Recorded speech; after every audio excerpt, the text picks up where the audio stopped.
नमस्कार मित्रांनो, आज आपण पाहणार आहोत तारिणी मालिकेतील केदार म्हणजेच अभिनेता स्वराज नागरगोजे यांची खरी जीवन कहाणी।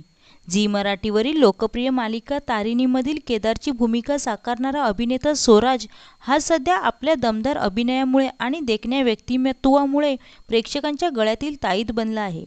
पुणे शहरात राहणारा स्वराज हा एक उत्तम थिएटर आर्टिस्ट असून त्याचा तारिणी मालिकेतील मुख्य हिरोपर्यंतचा प्रवास अत्यंत रंजक आणि प्रेरणादायी आहे। स्वराजचे कुटुंब मुख्यत्वे महाराष्ट्रातील असून सध्या तो पुणे येथे स्थायिक आहे।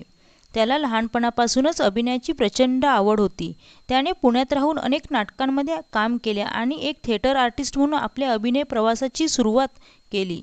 तारिणी मालिकेपूर्वी स्वराजने मराठी आणि हिंदी मनोरंजनसृष्टीत छोट्या मोठ्या भूमिकांमधून आपल्या अभिनयाची चुणूक दाखवली होती। 2023 मध्ये आलेल्या प्रसिद्ध हिंदी चित्रपट सजनी शिंदे का व्हायरल व्हिडिओ मध्ये त्याने रानूचा बॉयफ्रेंड ही छोटी पण महत्त्वपूर्ण भूमिका साकारली होती। झी मराठीवर येण्यापूर्वी त्याने सन मराठी वाहिनीवरील तुझी माझी जमली जोडी आणि लेक असावी तर अशी या मालिकांमध्ये काम केले होते। स्वराजला तारिणी मालिकेचे कास्टिंग डायरेक्टर विश्वास नवरे यांच्याकडून ऑडिशनसाठी फोन आला होता, मात्र इतर कामात व्यस्त असल्यामुळे त्याचे 2 वेळा ऑडिशन चुकले। शेवटी त्याने घरूनच व्हिडिओ बनवून ऑडिशन पाठवले। ही भूमिका एक अंडरकव्हर कॉपची असल्याने त्याने आपल्या फिटनेस आणि शरीरयष्टीवर प्रचंड मेहनत घेतली। त्याची लुक टेस्ट सुरू असताना झी मराठीच्या टीमकडून त्याला केदार या भूमिकेसाठी लॉक करण्यात आले।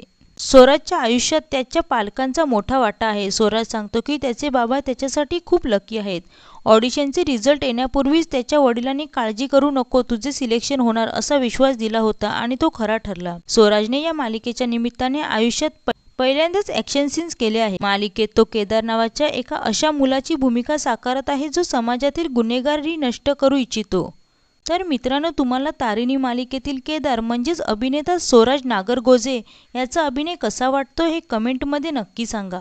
व्हिडिओ आवडल्यास चॅनलला सबस्क्राईब करा आणि बेल आयकॉन दाबा। धन्यवाद।